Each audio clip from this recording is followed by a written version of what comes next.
I never thought I'd be the type to share personal stuff online, but here I am, needing to get something off my chest. Maybe some of you can relate or offer some advice. I'm a 26-year-old woman, and my husband, Eric, is 27. We've been married for 5 years now, and everything seemed great between us. At least that's what I thought. When we first met in college, we just clicked. He was always steady, supportive, and romantic, and I was the one pushing boundaries. He would always encourage me to follow my passions, especially my advocacy for feminism and women's rights. Before we got married, we set up an agreement. I would take care of the home, and Eric would handle all the bills and work-related things. Honestly, I was fine with it. I didn't particularly love doing chores or cleaning, but it was better than working a job, and I could use that time to focus on my passions. Eric was understanding, and we seemed to function well with this dynamic. He was always romantic, spontaneous, and generous. I never doubted our bond. However, as time passed, I began to take him for granted. I would go out with my friends, living for the excitement of nightlife. I thrived on partying, dancing, and escaping the daily grind, while Eric preferred quiet evenings at home with a book or movie.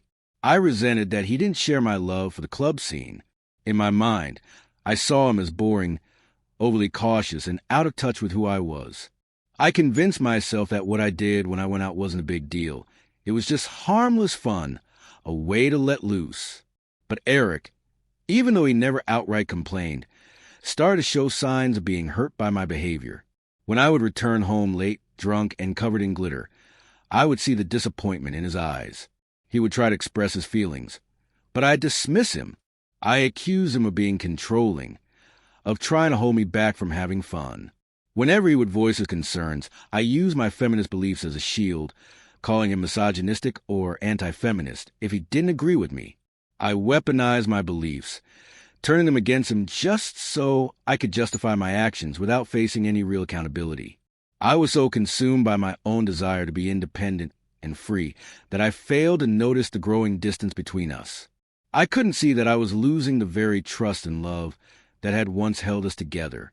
My selfishness was causing irreparable damage to our relationship, but I kept ignoring the warning signs. Then one night, everything came to a head. I had plans with my friends to go out to club, but I had to cancel a date night with Eric to join them.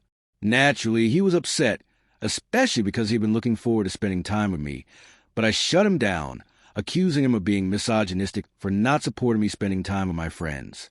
He didn't want to argue, so he reluctantly let it go. Then, as I was getting ready to leave, I put on a revealing red dress. Eric was concerned and asked me to change, saying it was too provocative. He thought it wasn't appropriate for a married woman to wear something like that. At that moment, I felt like he was trying to control me again. I didn't see his concern as genuine, but rather as another attempt to undermine my independence. I refused to listen to him, arguing that the dress wasn't too revealing and that his request was unreasonable. I accused him of being controlling and stuck in outdated views. I was furious, and the argument escalated quickly. I stood my ground, determined not to let him dictate my choices.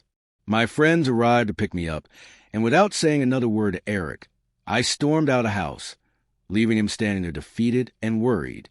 As we drove away, I felt a mix of triumph and anger. I had won the argument, or so I thought. I convinced myself that I was in the right, but deep down, I knew something wasn't quite right. When I returned home later that night, Eric wasn't there. I called and texted him, but he didn't respond. I went to bed hoping he would be back soon and we could talk things through. The next morning, Eric came home, but he was quiet and distant. It was so unusual for him. He wasn't angry or upset like I thought he might be, but there was definitely something off. He went about doing the chores in the house, but his demeanor was cold and detached. I could tell something was wrong, but he wasn't saying anything. Then, out of the blue, he told me that we would be renewing our lease. I was confused and shocked. It was such a strange thing to say without any context, and I couldn't understand why he would bring it up now. I've spent the past few days reflecting on everything. The truth is, I've been so caught up in my own world and my desires that I haven't even realized how much I've hurt Eric. The way I use feminism to silence him, how I dismiss his concerns, and how I ignored the cracks in our relationship. It's all becoming clear now. I've failed him, and I don't know how to fix things. We had been planning to go house hunting. Since our lease was ending at the end of the year, we had already discussed not renewing it.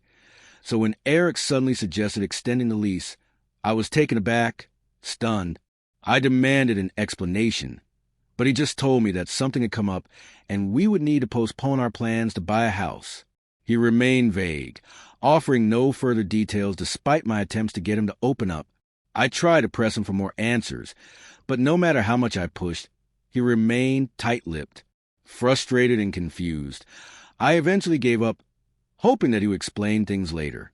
Then Eric dropped another bombshell. He told me I would need to get a job. I was shocked, demanding to know why. He calmly explained that if I wanted to embrace feminism and be independent, then I should contribute to the household financially. He accused me of abusing feminism, and he said my behavior the previous night was disrespectful and out of line. From now on, he said, we would be splitting everything, bills and household chores, 50-50ths. He made it clear that he would no longer be carrying the burden of all the responsibilities by himself, and he wasn't going to tolerate being taken for granted any longer. I was taken aback by his sudden assertiveness. This was not the Eric I knew. He had always been supportive, accommodating, and willing to shoulder everything in our relationship. But now, he was standing firm, and I could see that he was serious. His words stunned deeply. It was as though I had forced him into this position, and now I was being held accountable for it.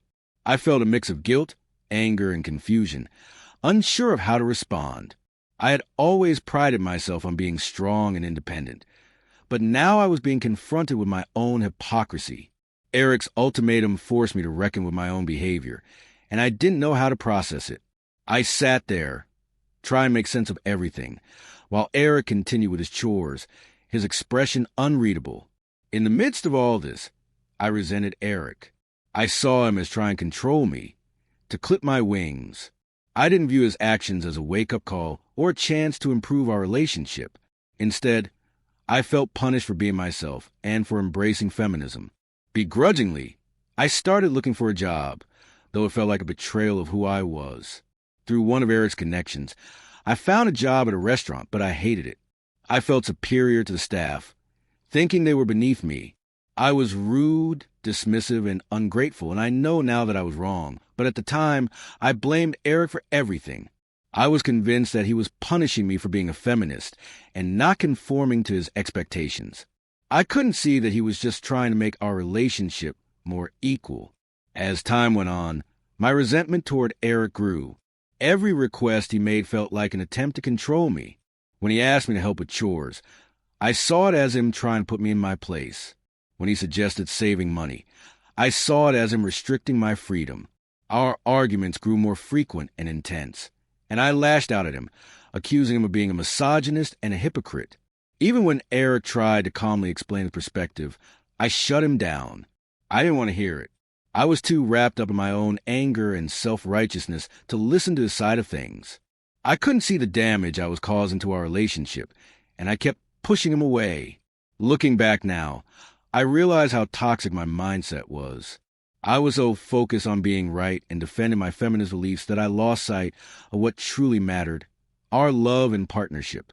But back then, I couldn't see past my own ego. I continued to resent Eric, convinced that he was the one in the wrong. It wasn't until much later that I understood the true meaning of equality in a relationship, and by then it was too late to fix what we had. As time passed, I sought validation and attention elsewhere, outside our home.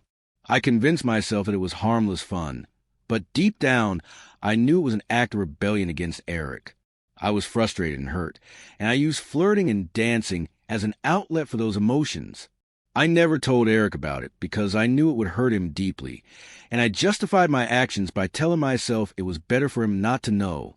The truth was, I was too afraid to face the consequences of what I had done. I didn't want to confront how much I had let our relationship deteriorate, so I kept pretending everything was fine, but it wasn't fine. It all came crashing down when one of my friends went behind my back and told Eric about my flirting and dancing. I couldn't believe it. The betrayal stunned deeply, and it made me question everything. from my friendships to my own actions. When Eric confronted me about it, I initially denied everything. I refused to take responsibility, blaming him for not meeting my needs, even though deep down I knew I was the one at fault. Eric told me he wanted a divorce. He said that after learning about my behavior, he had been thinking about ending our relationship for a while, and this was just the final straw. When Eric kicked me out, I was left feeling lost and broken. It was a harsh wake-up call, and I had no choice but to face the consequences of my actions. Returning to my parents' house was a humbling experience. I could see the disappointment in their eyes as they let me back in, and it hurt. I had let everyone down, Eric, my parents, and myself, and I had no one to blame but myself. The shame and regret weighed heavily on me, and I didn't know where to begin picking up the pieces of my life. I didn't know why I was posting about my situation, but I guess I was hoping for some guidance during this confusing time. I felt lost, and I wasn't sure what the next step would be. A lot of people criticized me, and some comments were downright harsh, but there were also some helpful suggestions, and for that, I was grateful. I continued searching for a job, but I hadn't had much luck. I was trying to stay positive, but it was tough.